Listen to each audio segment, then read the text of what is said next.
Well, hey everybody, how are you? Going to do a video here kind of based on yesterday's video on what paralegals really do, but thought about comments over the years that I've received from paralegals or people who got their first job and were very disillusioned, not by the work as much as the person they worked for or people they worked for. So how do you know when you are working for the wrong employer? Well, one of the things that I think that we miss, and I had to learn how to do this properly, is our interviewing skills are lacking. And we're not asking the right questions. And we're not doing our homework on the law firm or the corporation, if you're going to go work for a corporation that employs paralegals, to try to discover. You can't do this easily until you go on an interview. But you can discover while you're on an interview what the culture of the law firm is by being very observant, okay? But how we interview is everything, and that's on us. Now, we can't know 100%. It's impossible, because an employer could be a great actor. I've been on an interview, but I had a major red flag shown to me that I should have picked up on, but I didn't. And one of those red flags was 2 paralegals left at the same time. That is very unusual. That's not what happens. It's usually one leaves, and they were trying to not let on as to what was wrong. But I found out, and I lasted 4 hours there because of the attorney acting in the interview and then showing the true colors within a couple hours. And this was not a nice person. So I knew that I should never put up with behavior like that. And I'm telling you today, neither should you. Snarky, sarcastic, you listen to me? You're worth much more than that.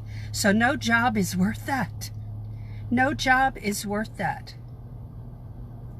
That's one of the reasons I left my little corporate job in Oklahoma, which was not a job in the legal field, because of the way the department was run was so horrific.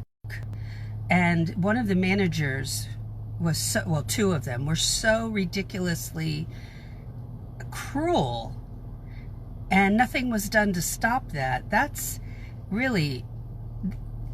not a good thing for their corporation, never mind the employees. But I decided that I was worth more than that. Took me a little while to figure that out, but I figured it out, and I promised myself that day, never go through anything like that again, or watch the cruelty happen to another coworker, and I mean verbal cruelty. I reported something that happened to me, and it wasn't taken well by the vice president. So my husband said, well, it's okay to report things, but you have to know they'll probably try to get rid of you. That's a sad statement, right? But I really feel that when we stand up and we say our piece, but we also understand that we don't have to take behavior, nor do we have to accept this assumption that we are going to be treated as if we're available as employees 24/7. And I use the analogy, one of my mentors in the past used this analogy, so I took it from her. You don't have to be an ATM machine. You don't have to be available 24/7. You don't have to be available after hours or on Saturdays or Sundays. You need that time where you don't have any thoughts about work or very little thoughts about it, and you spend that time with family, friends, whomever, or by yourself. So when you are not doing an interview in the best way possible, you will get yourself in a mess. And there are ways to find that out, okay? And that's by asking great questions. So that's what I teach my students, okay? And no, I'm not here to promote my class, but I'm telling you, the things that I teach are very practical about how to work properly and how to interview, how to do your cover letter properly, what should be on your resume, what should not be on there. So there's much more, all right? But I want you to avoid getting into a mess as much as you can. As I said, you can't avoid it 100% because we all put on our best face. I had to act as an interim office manager, law firm administrator when they were looking to hire somebody and to replace the one we had. And so we had to hire a paralegal. And yes, I'm going to put on my best face, but I was going to be very, very much myself. I can't say that about everybody, that everybody will just be their natural self in an interview, you know. I've interviewed where I was told I would meet the attorney. Oh, hold on, guys. Look at this phone call. Okay. I was told, well, you won't be able to meet the attorney until after you're hired. And that is always a red flag. Always a red flag. Never accept that. Okay, that is bad news. So I've been in an interview, which I thought the job would be great. I really did not have a lot of questions for the attorney that came up from having some time off, and his paralegal that was leaving, and we had a great rapport. I was wishing she was staying, but she answered my questions so thoroughly. I had no questions left for this attorney, and he was very annoyed at that. But what that showed me was that he was a sarcastic, snarky guy. And so I thought, okay, well, that little scenario that developed where he was annoyed made me understand that I would not enjoy going to work every day. See? So I don't want to work for somebody that is gets off on being sarcastic and snippy and snarky, the 3 S's. And I don't need that in my life. And I expect to be treated like a human and expect to be treated very well. And if I don't have that expectation, I'm going to get what I get. And I want you to change your expectation if that's how you roll. If that's how you think about yourself, today's the day you change that. It doesn't matter what happened in our past to make that change. No more. No more. Personally or professionally. It's not allowed in your life. Okay? I feel so strongly about that. I was raised by a very, very domineering, strong mother, and I watched her not take a lot of garbage from my father. And my father was not one to, he could be annoying, but she didn't take a lot of it from him at all. So, and most of the women in my family were strong like that, except maybe one, dear auntie. So you don't need to, you can still be a strong, a feminine, strong woman and do your job correctly. That's why you're being hired. But taking emotional abuse is not acceptable. So I want that, just X that out of your life right now. Okay? Knowing you're in the wrong law firm is when you ask a lot of the right questions. And maybe you're in the wrong interview, but that's how you learn. I learned so much from going on many, many interviews, and I learned the right questions to ask that way. And when I watch body language, how it might, asking something might make them jump a little bit. And I never expected it to do that. That's funny to me, honestly. It's very amusing. But I want to know those things so that I can make the best choice. I don't make a decision about a job when I'm interviewing. I give myself 24 hours. That has annoyed some people who wanted to hire me. I give myself 24 hours. You're in control.